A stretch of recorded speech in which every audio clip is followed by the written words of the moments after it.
Some of you out there may not understand what inflation is, and I hope with this video that you get a good taste of how quickly it can destroy a currency and just a little history of how it's done that to one nation. My name is Kurt. Welcome to Center Rope TV. I hold in my hands a real $100 trillion bill. It's not a typo. When I went to look for this, I'd heard that Zimbabwe's currency was in bad shape. And I'd heard that they had a $1 billion bill. And then this was several months ago. And I thought, you know, it'd be really fun to have one of those, just as a conversation piece. And so I went on eBay. I can't find the $1 billion bill, but you know what? There's all these, that's weird. There's $1 trillion bill?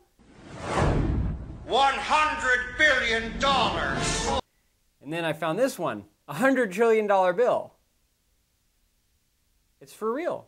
This is a real $100 trillion bill. What I find amusing about this, it's hard to see.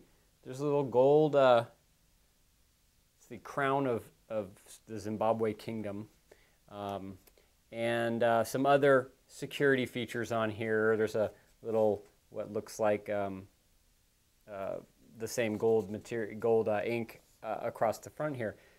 Now, considering this is only worth 10, maybe 50 cents, I find that amusing that they went to the trouble of putting the copy protection on there. They've gone to so much trouble to destroy their currency, and yet they put copy protection on it. Seriously? There's people, most people don't even want to take this money. That's how bad the currency is over there. Most people don't want to take a Zimbabwean dollar. In fact, if you go there, you wouldn't go to the bank and exchange it. You'd just spend your dollars. They'd much rather have your dollars than have this thing. Because if you exchange this, by the time you got done after a week, it's going, you can actually watch its decline. Much like we seem to be starting to be able to see with the US dollar. Although we don't actually know how much is there because they stopped printing the M3 statistics and the Federal Reserve. Thank you very much. So $100 trillion. Okay, it's not going to focus, but there's 1, 2, 3, 4, 5, 6, 7, 8, 9, 10, 11, 12, 13, 14 zeros. You know, and I'm just wondering, at what point, when you realize that we've destroyed our currency, do you not just scrap the whole thing and start from scratch? Because $100 trillion, you can never repair this. You couldn't go back now and actually find a way to fix it. It's so bad that if you ever fixed it, $100 trillion, man, I'd be a rich man with this. So now they know that there's really nothing they can do. It's almost laughable. I was here in 1995, Zimbabwe, and in 1995, the currency exchange rate was about 10 to 1. I haven't looked to see if I have any of those. I should look around. I might still have some of that money, but the currency exchange rate was 10 to 1, kind of like what it was Mexico a couple years ago. I don't know what Mexico's is now. But basically, you start printing money, you increase the supply, which makes the supply that exists virtually worthless, and that's what they've done here. Now people in Zimbabwe are poor because of the communist government of Robert Mugabe and his basically nationalizing the farms. They wouldn't call it that, but that's what they did. They threw all the white farmers out, sent roving gangs of murderers and rapists and thugs onto their land to either drive them out or kill them or kill and rape them. Eventually all the white farmers said, see ya.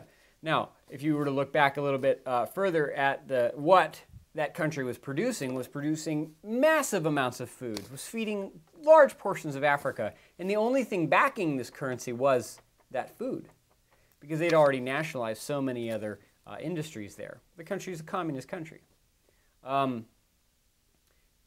Wait, what other nation and leader is nationalizing things?